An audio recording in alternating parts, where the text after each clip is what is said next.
Esiet sveicināti NRALV sarunās. Šodien, tādā pavasarīgā dienā un pavasarīgā noskaņā, uz Rīgu ir atceļojis mūsu Eiroparlamentārietis Nils Ušakovs. Sveiks, Nil! Labdien! Paldies, ka atceļoji uz Latviju. Tu ik pa laikam iegriezies Rīgā no Briseles saviem darbiem, apciemot mūs un pieskatīt, kas notiek Latvijā? Es neizmantotu droši vien vārdu apciemot, bet plus mīnus reizi mēnesi esmu uz vietas, Rīga, Latvijā. Ņemot vērā visu kalendāru un grafiku, šajā gada aizņemtības pakāpe ir mazliet citādāk. Tas saistīts ar darbu ar nākamgadu budžetu. Tas tiešām prasa vairāk Eiropas laika. budžetu, jā? Eiropas Savienības budžetu. Es šogad esmu kā tā galvenais ziņotājs, un tas ir pēdējais šī daudzgadu budžeta rāmja gads. Nekas spīdoši labs tur nav. Mums ir tāds klasisks, kā mēs jokojam, Austrum Eiropas stila budžets, kur naudas nav. Deficīts.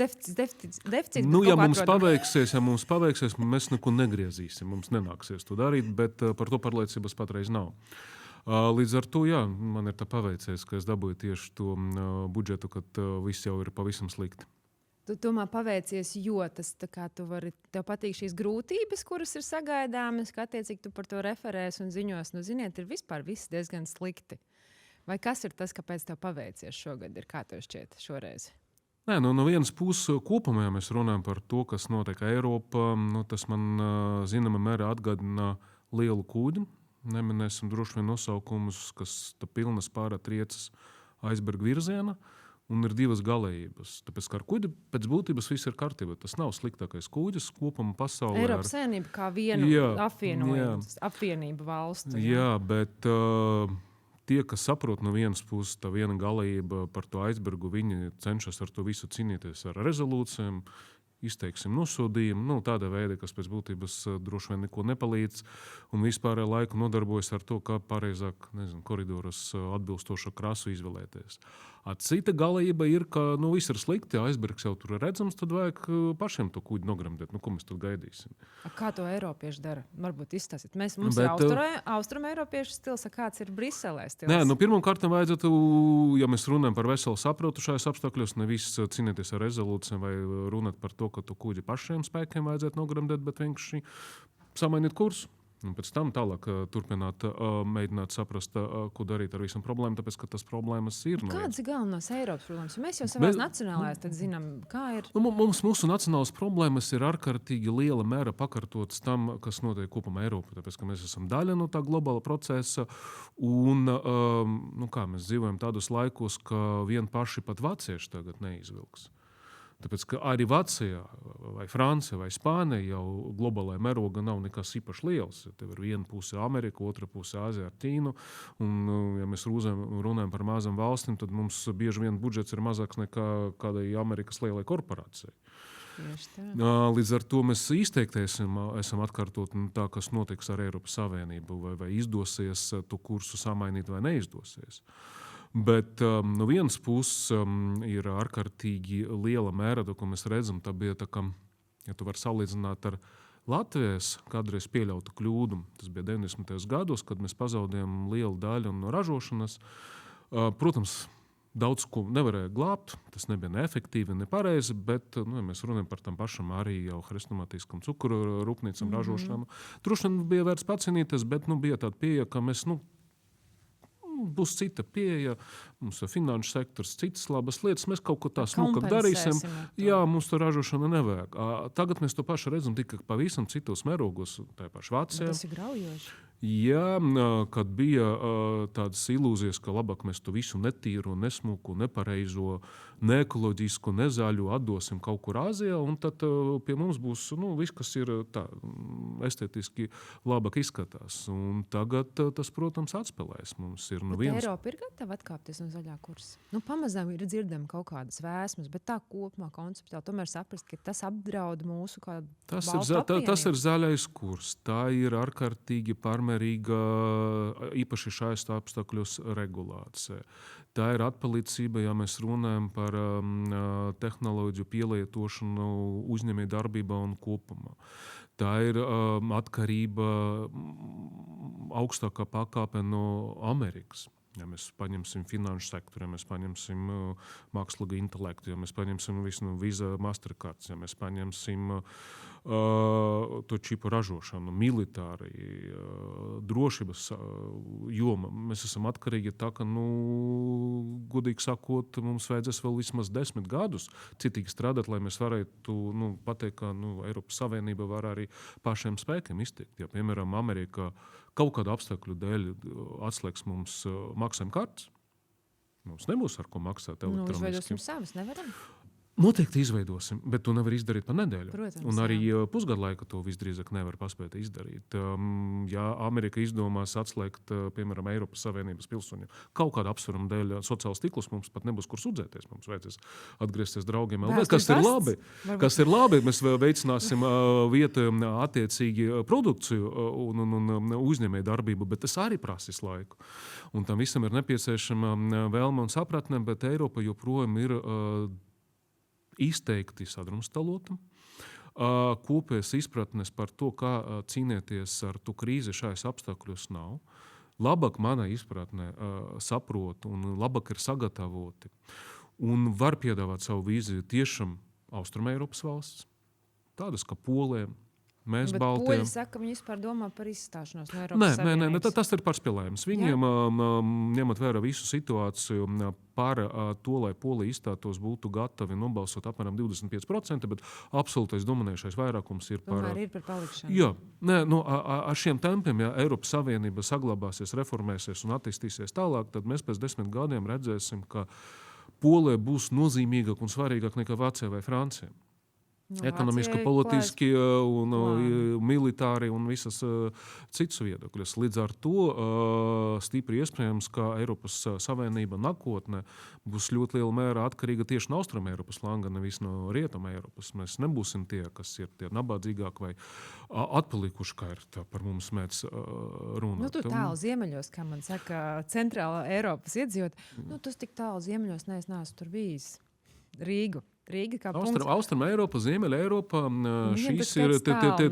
tas ir tas reģions, kas pēc būtības var izvilkt Eiropas Savienības nākotnē un kas prasītu gan, atgriežoties pie jūsu jautājuma, pārskatīt ļoti saprotamā virziena zaļo kursu. Mēs esam visi par vides aizsardzību, bet mums arī ir jāsaprot, saprātīgi tomēr tas jādara. Ka dažreiz kaut kas ir jāpiebremzē, tāpēc, ka ar šiem visam esošam tendencēm vienkārši mēs paši nepaliksim, lai baudītu to aizsargātu vīdi. Mums ir jādomā par savu drošību un neatkarību. Tagad notiek visa tā situācija Irāna. Ne tikai jautājums par naftu, bet tagad ir jautājums par, es minēšu citu piemēru, zāļu piegādi, medikamenti. Eiropa neražo visus nepieciešamos medikamentus tādas apjomas, lai mēs varētu nodrošināt. Tas nāk no Āzijas. Āzijas. Jā, un tas arī jau tagad būs liels risks, ja mēs runājam par sadardzinājumu par vispārēju. Arī lauksaimniecība. Mums ir jāsaprot, ka gan Latvija, gan Eiropas Savienība mums tagad lauksaimniecība ir jāatbalsta ne tikai tāpēc, ka tas ir vēsturiski pareizi, bet tāpēc, ka tas ir jautājums par mūsu drošību. Un nākotni. Un par nākotni, jā. Un ja mēs atgriezīsimies pie tiem pirmsākumiem, vienotais tirgus, svarīgākais ir uzņēmējdarbība, mazāk regulācijas, atbalsts tieši, lai mēs varētu atgriezt ražošanu pilnvērtīgi, normāli, kā ir bijis kādreiz, ka tev ir kaut kāda ierice un tur ir uzrakstīts Made in Germany vai Made in Latvija. Tas ir viens jautājums, ko es bieži vien uzdodu saviem kolēģiem Eiropas parlamentā. Mēs sēžam pie galda, cik daudziem no jums ir Eiropā ražot smartphones. Tik nevienam nav. Vai nu Koreja, vai nu Ķīna, vai nu Amerika, bet tik un tā ražots Ķīna. Jā, Nokias nav. Viss ir beidzies. Mūsu veiksmes stāsts Eiropas Nokia beidzās. Dators, pie kura visi datori, atgriežoties Office, strādās, nav ražota Eiropa. Visas ierīces pārsvarā nav ražotas Eiropa. Tas nav normāli. Es to sapratu. Eiropa mums ir atsevišķs tās. Bet tu minēji ļoti labu domu. Austrum Eiropā ir potenciāls patiesībā parādīt Eiropas Savienībai, vai ka mēs varam Eiropas Savienību palikt kopā un turpināt šo. Bet mēs savā pusē, lai mēs kā Austrum Eiropa varētu teikt, ka mēs esam varam būt līderi, mums pašiem savās mājās arī ir jāsakārto kārtību. Nu, kā ir Latvijā? Kā tu vērtē? Tu dzīvo Briselē šobrīd. Tev Latvijas ikdiena mazāk skar. Kā tu vērtē Latvijas valsts politiskos procesus? Kā tev šķiet, tev liecina, ka mēs progresējam un mēs sakārtojam valsti, vai lai mēs varētu būt par tādu saliedētu flanga daļu un patiešām brīnišķīgi celt gan Latvijas labklājību, gan kopumā Eiropas Savienībā ļoti labi iekļauties un ļoti labi strādāt pie ražošanas, vairošanas un tam līdzīgi. Ir vairākas lietas, par ko var kritizēt to, kas notiek Latvijā. Vienlaicīgi skatoties no Briseles skatu punkta, vēlētos pateikt, ka bieži vien nav tik slikti, ka mēs es minēšu, piemēram, varbūt kā piemēru to situāciju ar tiem pašiem droniem, ka viss ir šoka, jā, ka nenostrādē tas vai šis laicīgi. Visa tā kritika, kas tiek izteikta, viņa visdrīzāk ir absolūti pamatota. Bet, ja kāds drons ielidotu Beļģijas gaistelpā, nekas nebūtu bijis labāk. Vienīgā atšķirība tas ir iedzīvotāju blīvums, ka pie mums tas drons stipri iespējams nokrīt mežā un vēl ir jāmeklē, kur viņš ir nokrīts. Mazāk apdzīvotāju. Jā, savādāk Beļģija vai Rietuma Eiropa tas ir atrastu ātrāk. Nē, nav gatavi. Tas ir viens piemērs. Ja mēs runājam, mums ir absolūti dramatiska situācija ar Rail Balticu. Jā, par ko vesela virkne ir, ko kritizēt, kā kritizēt un kas ir izdarīts absolūti nepareizi. Bet Eiropas mēroga tādu projektu, kas paspēja izgāzties pa miljārdiem lielu, ir pie 11. Ar slaveniem tiem vilcienu iepirkumiem, kas bija lielāki nekā tuneļi, un viņš nevarēja tur fiziski iebraukt, bijuši tādi un cits kļūdas. Līdz ar to, jā, mums no vienas puses man teikt, ka Latvija viss ir labi, bet es arī negribu teikt, ka viss ir absolūti slikti. Tas svaigais skats, tomēr izkāpjot ārā, nedzīvojot ikdienā uz vietas, var mazliet objektīvāk novērtēt apstākļus. Tāpēc man bija ļoti svarīgi dzirdēt tavu viedokli. Kā tad ir Latvijā šobrīd? Latvijā no vienas puses ir to, ko es vienmēr esmu atkārtojis, palaidusi vairākas iespējas, ko dod Eiropas Savienība. Un to īpaši labi var redzēt salīdzinājumā ar Poliju, kas izmantoja katru eiro centu, lai to pareizi ieguldītu infrastruktūrā, kura izmantoja visas iespējas, ko dod vienots tirgus, kura izdevies izteikti pārvilkt savu teritoriju ražošanu no Rietuma Eiropas. Tas ir tas, ka Polija tiešām priekš Austrum Eiropas ir tāds dotā brīdī, ir kā paraugs, uz ko vajadzētu orientēties, un tas ir piemērs, ko mums vajadzētu ņemt vērā. Kāpēc mums tā nav? Ko tu nedaudz no tā visa? Mentālitāte? Nezinu, attieksme, pieeja? Kur ir tā atšķirība? Mums ir no vienas puses visdrīzāk ir liela sadrumstalotība, tas viss pārklājas ar iekšējām problēmām, kas arī varbūt liedz mums parādīt tādus pašus tempus, kā Polijai vai Lietuvai. Bet potenciāls un iespējas mums absolūti visas ir, un ja pārkārtot to, kas mums pārvaldes joma tiek darīts nepareizi, mēs sasniegsim to pašu Polijas līmeni un būsim viena no tiem līderiem šajā mūsu reģionā. Pat ja mums ir mazāk iedzīvotāji nekā Polijā, iespējīgi mazāk, ievērojami mazāk. Arī Igaunija un Lietuva nav īpaši vairāk. Protams, ir vairāk, ja mēs runājam par Lietuvu, bet Igaunija ir vēl mazāk valsts. Līdz ar to es pateikšu varbūt vēl citādāk. Tas optimists kopumā, es tā saprotu. No vienas puses es nedrīkstu ne pie kādiem apstākļiem strādāt pie Eiropas Savienības budžeta Briselē reizi mēnesi, kad es esmu mājās, stāstīt, ka šeit kaut kas nav pareizi. Tas vienkārši nav korekti. Bet tu tomēr pārstāvi Latviju. Tu jau neesi atrauc no Latvijas. Es pārstāvu Latviju, un tieši tāpēc mans uzdevums ir strādāt pie, piemēram, Eiropas Savienības Savienības budžeta, būdams Latvijas pārstāvis, Austrum Eiropas, mūsu reģiona pārstāvis, es cenšos pārstāvot Latviju, iekļaut lietas, kas mums ir būtiskas. Piemēram, ja mēs runājam par budžeta vadlīnēm, par 27. gadu, un 3 lietas, 3 virzieni, kas man bija ārkārtīgi būtiski. Tas ir atbalsts pie robežas pašvaldībām, tā ir cīņa pret to, ka mūsu Austrum Eiropas zemnieki joprojām saņem mazāku atbalstu, ja mēs runājam par tieši maksājumiem, par tieši maksājumiem, un arī, lai varētu Eiropas Savienības finanses naudu izmantot tieši, lai fiziski stiprinātu robežu, tāpēc, ka tā nav Latvijas robeža. Kā mēs veicināsim ražošanu? Nē, es runāju par budžetu, un par jūsu jautājumu par manu lomu, ka Latvijas pārstāvis. Tas mans ir uzdevums cīnīties par Latviju Briseli, nevis no Briseles kritizēt Latviju. Bet skaidrs, ka mums mājās vairākas lietas nav pareizas un daudz kas ir labojams. No vienas puses, no otras puses mums arī ir jāsaprot, ka vairākas lietas mēs šeit mājās neesam spējīgi sakārtot, bet tas nesakārtosies, ja neies pareizi viss, kas ir nepieciešams tieši Eiropā. Mēs esam daļa no Eiropas Savienības. Mēs tā kā atspoguļojam to Eiropas bardaku, vai tomēr Latvijas, es atvainojos par apzīmēm, bardakas atspoguļojas arī Eiropā, jo kaut kādā mērā katra dalībvalsts ienes kaut kādu tādu savu Eiropas Savienība ir, protams, kokteils no nacionāla bardāku kaut kāda sastāvdaļa. tas ir skaidrs.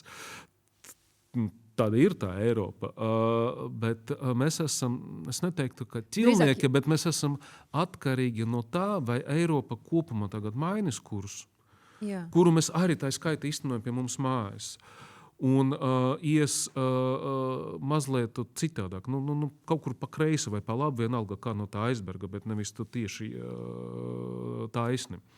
Tad arī pie mums tas būs papildus izrāviens, un arī pie nosacījumiem, ja mēs visu izdarīsim, lai to maksimāli izmantot, tad būs labāk. Bet cik ģeniāli mēs nesakārtot savu valstī, ja Eiropā turpinās šo esošu politiku, kur vairākas lietas ir pareizas, bet, diemžēl, vairākas lietas, par ko mēs runājam, ir labojamas. Tad mums, protams, būs grūti. Arī klāsies grūti. Jā, mēs esam maza valsts. Es nevaru nepajautāt tev, es iegriezies Latvijā, pavisam nesen izskanēja ziņa, ka tu esi pametis politisko partiju Saskaņa. Valdi, jā. Esmu Ierīnas biedrs, valdi atstāju, palieku, ka Ierīnas biedrs partija. Tam ir kaut kāds saistība ar gaidāmajām Saeimas vēlēšanām, vienkārši, ka kaut kādā mērā politiskais spēks maina savu kaut kādu, iekšējo restruktūrizēs un tam līdzīgi, jo nebija nekādu komentāru, vienkārši neizskanēja, kāpēc Nils Ušakovs atstāja divi paralēli procesi. Saskaņa tagad attiecīgi notiek reorganizācijas un gatavojas vēlēšanām. Es savukārt, kā esmu jau teicis, es dabūju to godu un prieku strādāt ar budžetu, kas ir viens no sliktākajiem budžetiem, kas ir bijis visus pēdējos gadus Eiropa un Eiropas Savienība. Tas azarts tagad tajā visā kaut ko izdarīt, arī labu sasniegt, sakārtot. Man tas ir, azarts ir pareizs vārds, arī kā atbildība. Es esmu pirmais ziņotājs par budžetu no Baltijas un no Latvijas kopumā Eiropas parlamenta vēsturē. Un es cenšos tajā budžeta dabūt tas lietas, kas mums ir būtiskas. Un man, tā ir, es Eiropas parlamentu pirmoreiz sava mūža un dzīve strādāju pēc sava diploma. Jo man diplomas izglītība ir ekonomistos, starptautiskā ekonomika un Eiropas integrācija. Ne žurnālistikā? Nē, esmu ekonomists. Es dabūju bakalaura Latvijas universitāti un maģistra grādu Dienvidānijas universitāte. Tieši tas bija Eiropas integrācija. Un vairāk ir tie gudrie vārdi, ko es toreiz iemācījos, tagad es viņus varu apzināti izmantot savā ikdienas darba režīmu. Un es to uzturu kā izaicinājums pierādīt un parādīt to darbus, par ko arī manis gaida tie cilvēki, kas vai balsoja par mani, vai nebalsoja, bet es nepārstāvu. Es pārstāvu Briseli visu Latviju. Es viens no 9 cilvēkiem, kas pārstāv mūsu valsti, un līdz ar to tas prasa laiku.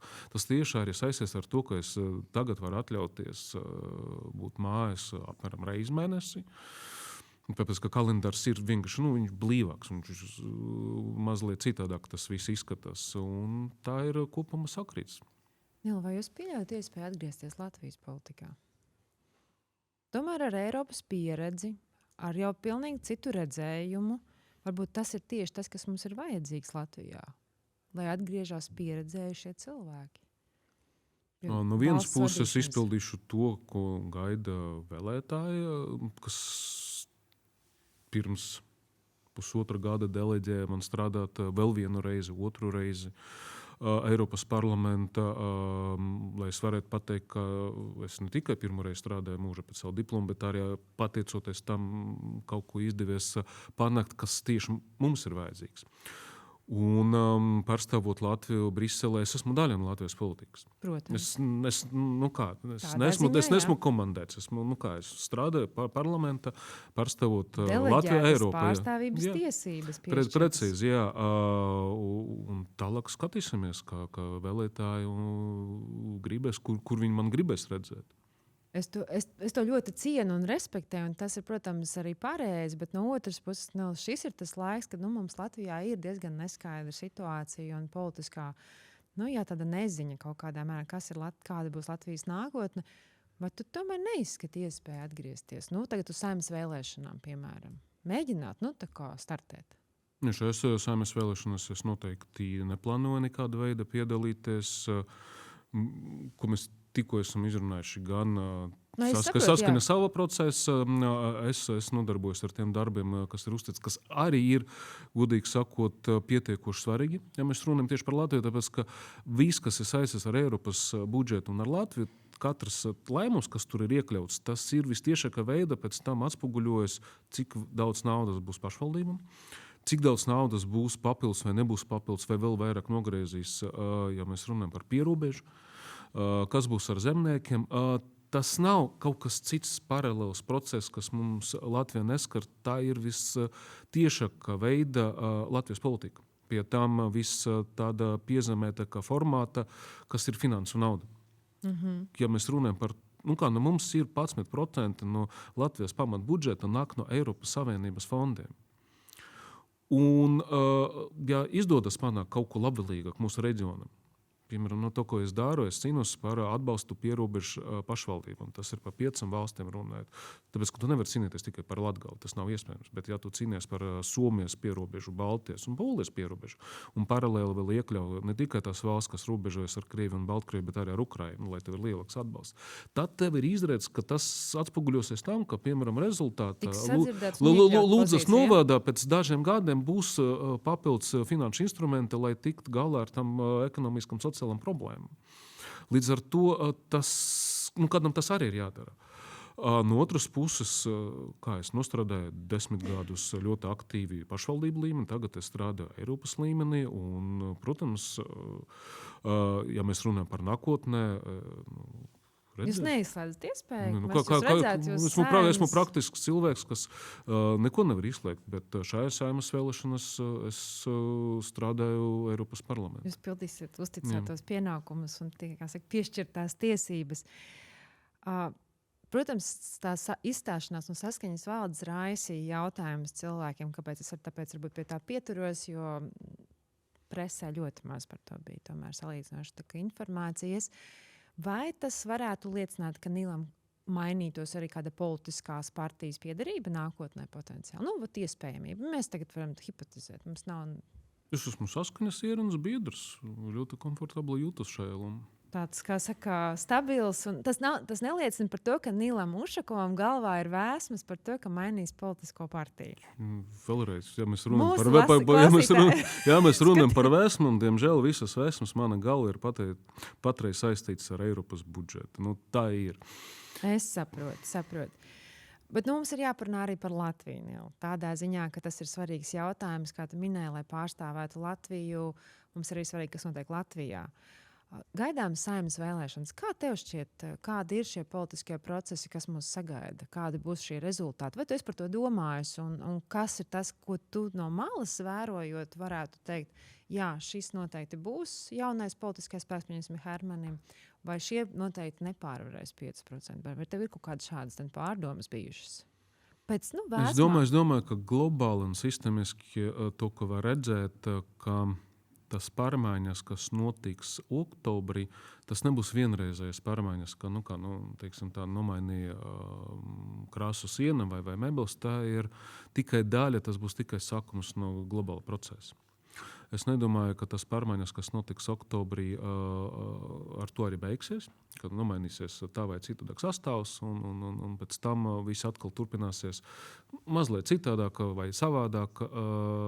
Nē, es domāju, ka Latvija, un tāpat arī kā Eiropa, tas Latvija šajā ziņā nav nekā, mēs esam īpaši, bet tas, kas īpaši notiek pie mums, arī tāda paša meroga un ļoti līdzīgas formātus notiek arī citas valsts. Tā ir, piemēram, ja mēs runājam par citu valstu pieredzi. Ļoti liela sadrumstalotība, ka tev parlamentos tiek pārstāvēts entas pie 11 partijām, vienalga. Tas ir Nīderlandes, patreiz, piemēram, pēdējās vēlēšanas Dānijā. Tas ir viens. Otrais, to, ko mēs redzam globāli, visa Eiropa, un tas pie mums arī tas pats, ka tiek mazinās loma klasiskam, tradicionālam partijam, ka ir bijuši klasiski labās partijas, klasiski kreisas partijas, mainās absolūti. Tas arī saistīts, ja mēs runājam par Rietumu Eiropu, par demogrāfiju, ar to, ka ļoti aktīvi tagad politika piedalās arī cilvēki ar ne Eiropas izcelsmēm, kas arī atspoguļos rezultātos, ka partijas sevi pozicionē, par ko viņi cīnās. Ļoti liela mēra visu politiku, ne tikai pie mums. Mēs esam daļa no visiem tiem globāliem procesiem, tās visas jaunas tehnoloģijas. Sociāli tīkli. Tas izmainīja politiku, kā cilvēki politiķi komunicē ar sabiedrību, ko sabiedrība dara ar tiem politiķiem. Tas nav tikai pie mums. Tas ir visur. No Rumānijas līdz Zviedrijai. Vienīgais, kas ir atšķirīgs ar Rietumu Eiropu, salīdzinot ar Austrumu Eiropu, tas ir to iedzīvotāju īpatsvars, kas ir iebraukuši, un arī tas dod savu attiecīgi papildus dimensiju. Tas nozīmē, ka Latvija bez tā, kas saistīts ar mūsu savam problēmām.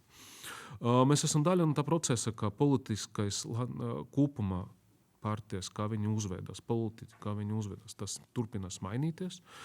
Tas izmaiņas aktīvi, tas saksies ar oktobra vēlēšanām, bet tas nepieliks punktu, tas pieliks vienkārši vēl vienu komatu tam, ka tas process tālāk attīstīsies. Kas būs aiz tā komata?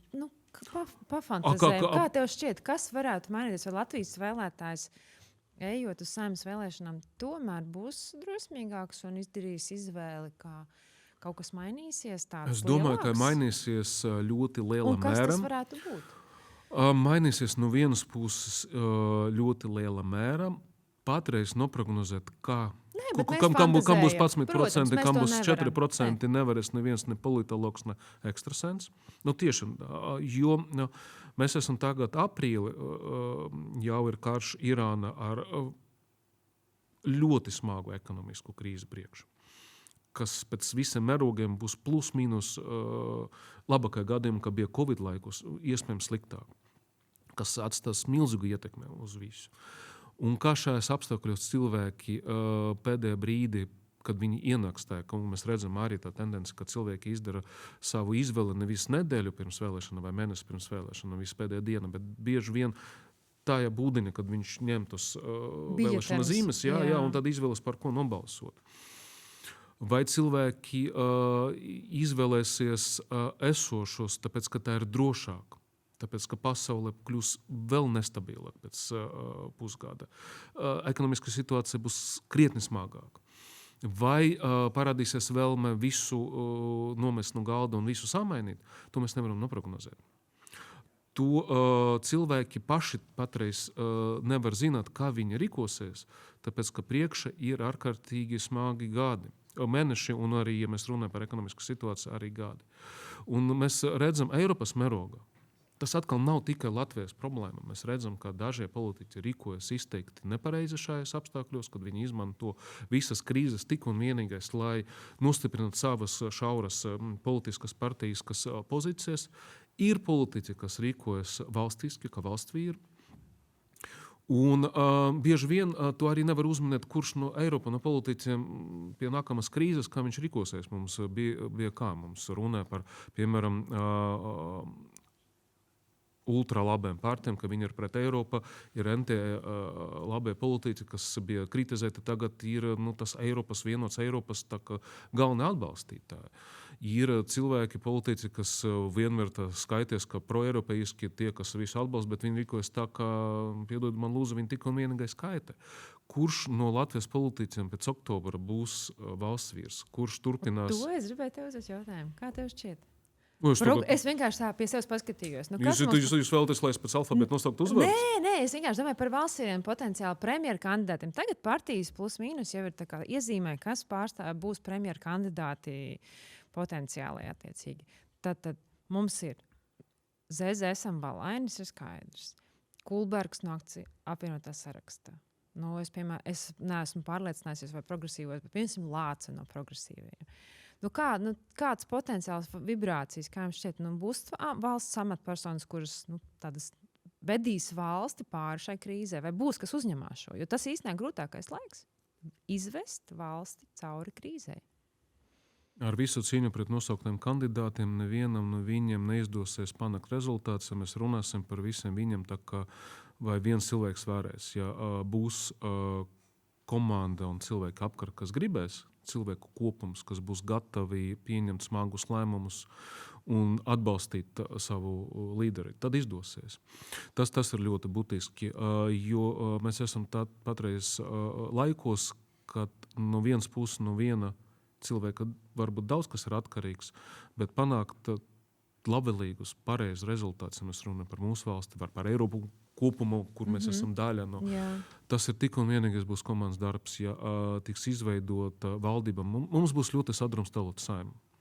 Tas ir jāsaprot. Tas ir vēl sadrumstalotāk nekā līdz šim? Es domāju, ka jā, un atkal tas nav tik un vienīgais Latvijā bēda. Tas ir, tā ir tendence, kas notiek visur, un mēs nebūsim izņēmums.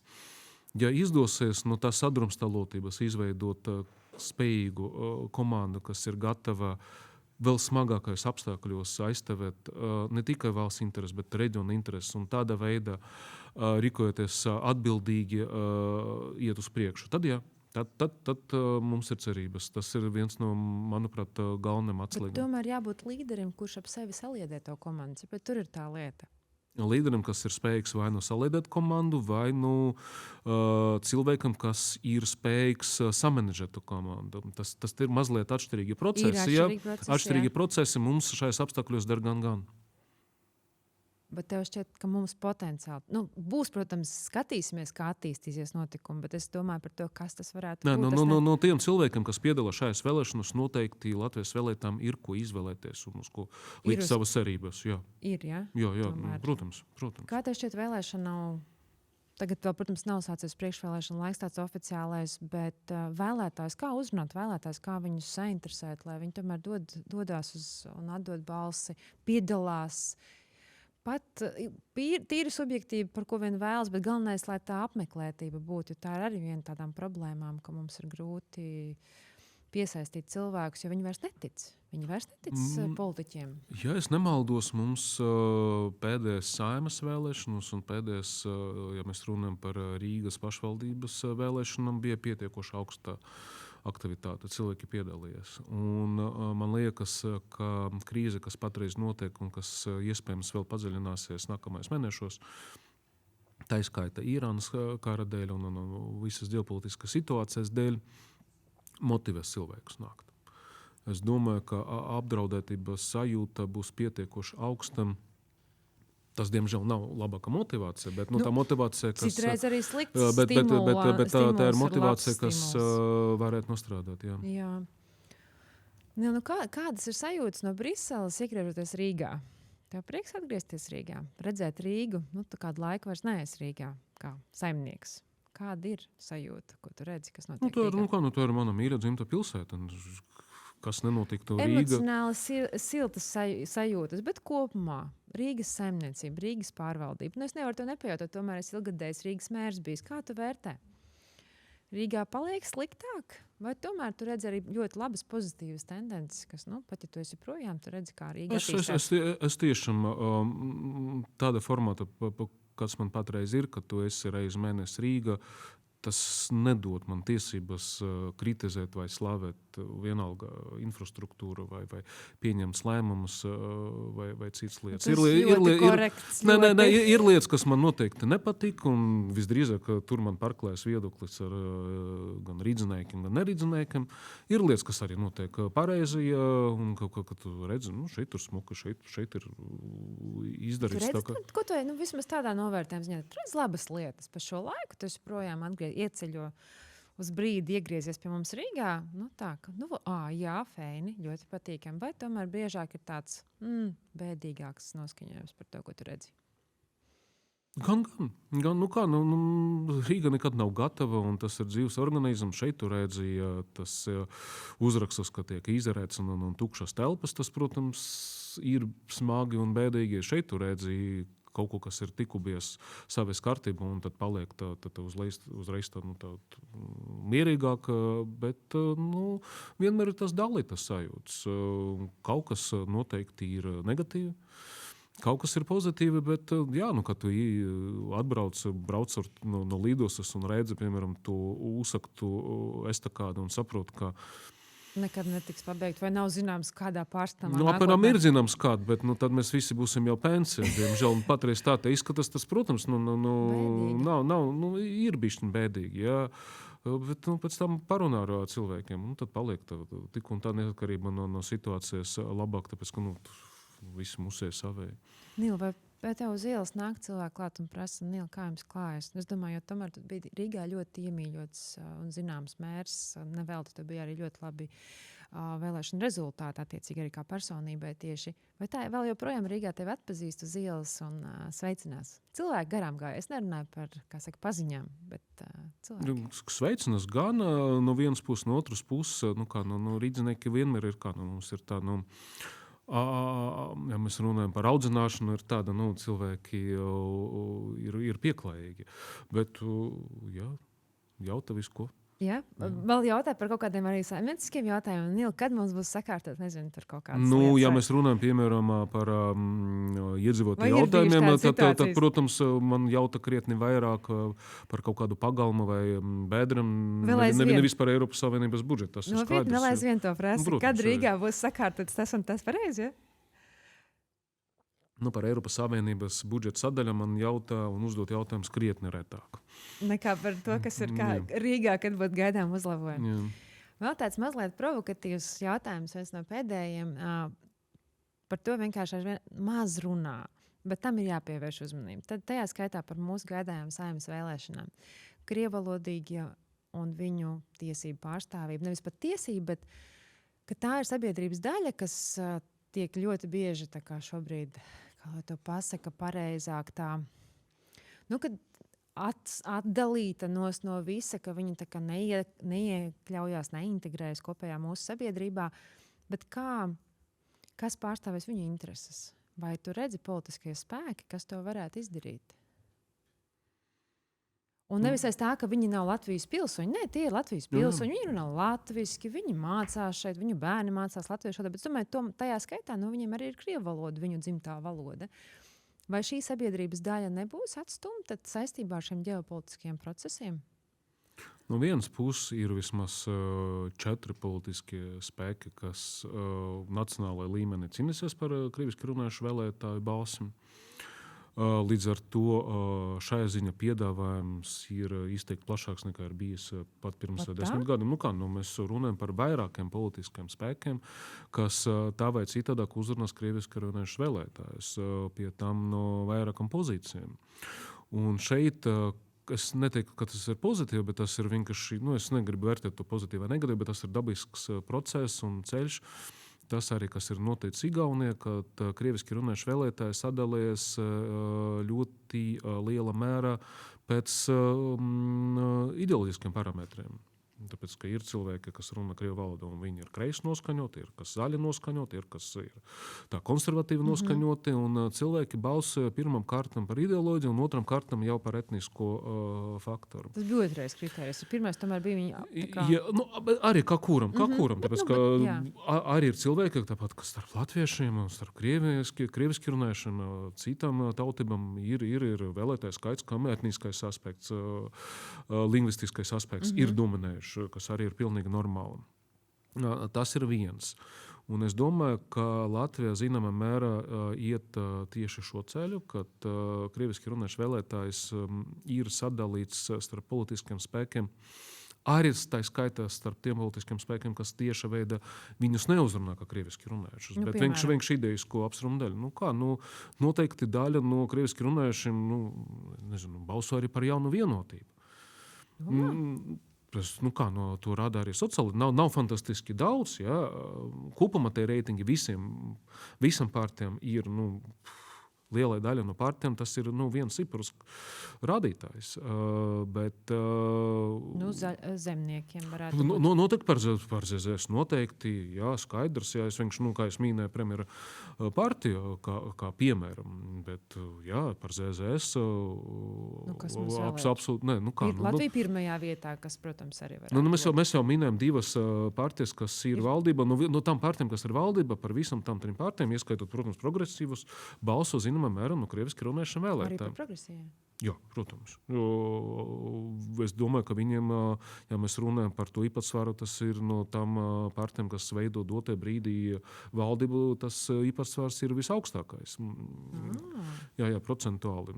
Varbūt es nezinu, atkal tas ir tā hipotēze. Bet mēs jau šodien tikai... Bet plus mīnus varbūt tā līmeni tāpat kā ar ZZS. Tas ir viens. Bet, protams, situācija ar karu Ukrainu, viņu apgrūtina vislielākā, diemžēl, mērā. Un cilvēki, ja mēs runājam par aktivitāti starp krieviski runājušiem pilsoņiem, es domāju, būs mazāka un zemāka. Tāpēc, ka atstumtības sajūta viņi jūtas nodot. Es domāju, ja viņi ir pat balsojuši par ZZS, piemēram, vai vienotību, vai progresīviem, tad viņi jūt varbūt un dzird, ka viņus nevis nerespektē, bet principā pielīdzina ar zemi, jā, kaut kādā mērā. Varbūt tas arī būs rādītājs, kāpēc viņi neies uz vēlēšanām. Es domāju, ka aktivitāte būs zemāka. Tas jūs ļoti precīzi aprakstiet to. Diemžēl reakcija uz karu Ukrainu bieži vien bija nepareiza un pārspēlēta. To var ļoti labi psiholoģiski saprast. Bieži vien grūti pārmest, kaut gan tas bija nepareizi. Bet latviešu cilvēku apdraudētības sajūtu arī var saprast. Jā, pieredze, okupācijas pieredze. Tas nav attaisnojums nepareizai rīcībai, tas nav attaisnojums, piemēram, rīcībai, kas rezultātā kaita atkal Latvijai nacionālajiem interesēm un atkal atgriežoties pie stāsta sākuma latviešiem. Jā. Tas viss ilgs vēl, diemžēl, pietiekoši ilgu laiku, tāpēc, ka tā krīze, kas ir iestājusies taiskaitā, ja mēs runājam par situāciju ar nacionālām lingvistiskām minoritātēm, viņa vienkāršāk, vieglāk tuvāku gadu nepaliks. Tāpēc, ka mēs joprojām nezinām, kā un ar ko un kāda veida un vispār kad beigsies tas karš Ukrainu. Un kas būs pēc tā kara, kas būs pēc tam, un kam mums vajadzēs pēc tam gatavoties. Tas viss, diemžēl, mūsu demografiskā situācija visu padara komplicētāku un grūtāku. Un cilvēki turpinās no vienas puses justies atstumti, un tas savukārt tālāk, neatkarībā no tā, vai mēs saprotam, kāpēc tā ir sanācis, vai mēs saprotam tas sajūts, kas bija par pamatu tādai rīcībai, tas mūsu valstī drošāk nepadarīs. Nil, vai tu Briselē esi sajūtis, tādus skatienus, slīpas vai tāds, dēļ tā, ka tu tā kā krievu valodu proti un arī attiecīgi varbūt izmanto komunikāciju, krievu valoda tev ir brīva pārvalde. Vai tu esi par to sajūties? Krievu valoda patreiz nav tā populārākā valoda, kuru izmantot publiskā saziņā. Protams, tas Nu, šķīgu skatiens no kolēģiem, apstākļos, ka kad notiek, piemēram, sabotāža ar droniem pie lidostām, kad nefunkcionē vairākas lidostas, vai, piemēram, notiek visi te incidenti ar internetu kabeļiem, kad mēs lasām ziņas par to, kas notiek dzelzceļos ar vilcieniem, kur ir, Bet arī centrāla Eiropā cilvēki to automātiski asociē ar krievalodīgo cilvēku grupu? Tu nevari izstāstīt cilvēkam Brīselē, ka cilvēks, kas runā krieviski, ka viņš ir vienlaicīgi Latvijas Eiropas Savienības pilsonis, ka viņš nav no Krievijas, pie tam zem šī pakrīt arī liela daļa no bēgļiem no Ukrainas. Tāpēc, ka bēgļi no Ukrainas pārsvarā runa krieviski, tāpēc, ka viņi nāk no austruma Ukrainas, tur, kur notiek kara darbības, un tur pārsvarā cilvēki, kas ir, jā, viņi runa, pēc statistikas, es nezinu, cik viņi ir precīza, bet 85% lasīju tādu radītāju no tiem, kas gāja boju Ukraina, tie bija cilvēki, kam dzimta valoda bija krievu valoda. Arī, kas atkal atgriežoties pie tā, ka viss notiek Austrum Ukraina, tas, diemžēl tā varētu arī būt. Bet krievu valoda ir zem sitiena tādā ziņā. Bet krievu valoda ir zem sitiena, un izstāstīt, ka tu runa krieviski, bet tu esi Eiropas Savienības pilsonis un Eiropas parlamenta deputāts, tas nav vieglākais uzdevums. Vai tev ir kādreiz Eiropa parlamentā vai kādi kolēģi vai kaut kā vilkuši ārā kaut kādas failus par tavu pagātni? Vai tev ir bijuši tādi gadījumi? Nezinu, kā tu strādājies, kāda tev ir pieredze Rīgā, kādas sadarbības bijušas attiecīgi ar citiem partneriem, tādā veidā tu esi saskāries? Tas tāds... Tā izteiktu, ne? Nav tā, ja? Kad tā kā pie mums, kad velku dosie ārā, ja es gribu Ušakovu nolikt pie vietas, es velku viņu dosie, meklēju, kur ir viņa vājās vietas, un tad es eju uz debatēm un to attiecīgi varbūt man ir paveicies, ka man ir tā joma, kur ir vairāk profesionāla un pievērsta kaut kādai taustamai rīcībai, tā ir budžeta komiteja, kur izteikt mazāk vārdu un politizācijas, un tu strādā pie cipariem un pie tādām lietām. Līdz ar to mana joma tā nav bijusi. Nav tā, bet vispār kopumā ir tāda novērota praksa, ka tā dara? Eiropas parlamenta notiek absolūti viss, kas teiksim tā, Eiropas parlaments nav labāks nekā Latvijas Republikas Saeima vai citi nacionālajie parlamenti, vai Rīgas domē, vai nacionāli parlamenti. Tur ir dzīvē cilvēki, politiķi no visas Eiropas ar visvisādu pieredzi no bijušiem vairākiem premjerministriem līdz YouTube blogeriem, kas ir ievēlēti tikai pateicoties tam, ka viņiem ir bijis populārs kanāls YouTube. Līdz ar to publika ir ļoti atšķirīga, komunikācija savas ir visāda. Īpaši, kad Eiropas parlaments nodarbojas ar to, ko nodarbojas pārsvarā, tas ir rezolūcijas, vārdi, debats un tādas lietas. Man ir paveicies atkal, ka es strādāju budžeta komitejā, kuru, kopumā budžets, Eiropas Savienības budžets ir viena no tām nedaudzam jomam, kur Eiropas parlamentam ir teikšana un nozīme, kur notiek reālais darbs. Citas komitejas pārsvarā notiek tikai un vienīgais debats, kur cilvēki arī bieži vien attiecīgi uzvedas par visu ko, par saviem kolēģiem un par kolēģiem attiecīgi no dalībvalstīm. Intrigas tad respektīvi arī Briselē ir.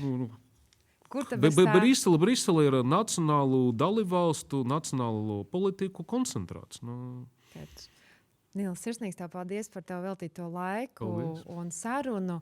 Es novēlēšu tev izturību un nosargā un izcīni mums labāko budžetu, kādu var būt pie šiem grūtajiem laikiem, lai Latvijā mums tomēr klātos labāk, lai mēs dzīvotu laimīgāk un priekpilnāk. Pat ja krīze tuvojas vai jau ir iestājusies, bet es ticu un ceru, ka mēs kopā tieši Eiropas Savienības ietvaros mēs varam dzīvot labāk. Paldies, es strādāšu. Paldies. Paldies.